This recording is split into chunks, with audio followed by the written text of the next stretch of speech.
I'm Trey Smith of God in a Nutshell, and this report, I'm standing here today in Israel, in a bunker just across from Syria. This report is for Millie Weaver, Roger Stone, Alex Jones, and Infowars. What you're looking at on that side is Syria. On the other side of these giant fences that you see I'm passing by, these fences are for two different causes. One, because you're looking at the Syrian border as I drive along this road. Number two, there are spots on this road where there are landmines that are between the fences. So when you're actually going over to the site where the Israelites are believed to have crossed over into the first place they would hit is Jericho. It's right the other side of that same place where Jesus was baptized. On the entranceway to that road, you are going through lots of fences just like these, and you see the space between them, and between those are landmines. You're on the border, you're on the very borders, the skirts of Israel. So this is kind of a uncomfortable zone where I'm driving in. You're actually inside of, so on the news where you hear about the Golan Heights and all of this, I am on a desolate road right now, and I just left a set of tour buses where they have armed guards.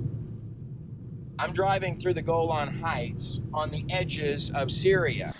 We're on the Syrian border, and these are old bunkers. These are on the Israeli side. So we're walking literally inside of a bunker. As I come down these stairs, you're going in here, and we've got a little bit of light coming behind us, but not terribly much. And you can see in here. Oh, there we go. It's a little eerie to be inside of this thing. It's got these corridors that go this way and that. We walked a ways in here. I don't know how deep inside of it that we actually got. This looks like we've run into another dead end. It's kind of like a maze of tunnels. And this is the way to go deeper. This is the way to go deeper. Okay.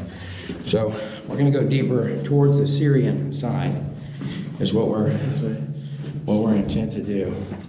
Looks like we've made it out of the tunnel, and we're now going to be staring just across the way from Syria, where missiles were fired.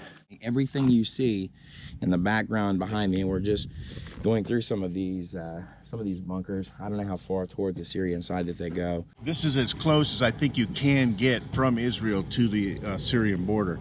And right here is an army compound, and if something goes down, which it just did 2 days ago, this is packed full of Israeli soldiers. Right past up over those mountains are all of these bombs went off. Israeli jets sent bombs over those hills and took out every single Iranian fortress. When President Trump refused to accept the treaty with Iran, he set in motion something that he could not have seen before. This is one of the hottest spots in the Middle East in terms of tensions, because Lebanon comes together with Syria and Israel. Talk to me about Syria is a hotbed now for anyone who's against Israel. So the Russians are there. Okay. There's an American post there, by the way, that is there to observe. Mm-hmm. There is Hezbollah, there is ISIS, and then there's the Iranians, who all are setting up, because of the instability of the government in Syria, they're all setting up camp there.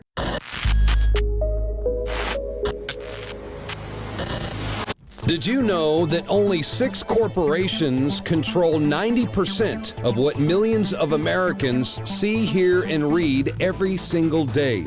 It's the illusion of choice. Think about it. The mainstream media is owned by only a handful of megacorporations with vested interests. But on the other hand, the internet is an interconnected network of billions of sources. So you can research information for yourself from multiple sources, or you can blindly accept what you hear or read in the mainstream media, never questioning what you are being told. This gives you a false sense of reality. I mean, do you actually know what you think you know? Or have you been programmed to accept someone else's version of events? Think about it. This is Darren McBreen, and I want you to break the matrix at infowars.com and prisonplanet.tv and listen to The Alex Jones Show, because there's a war on your mind.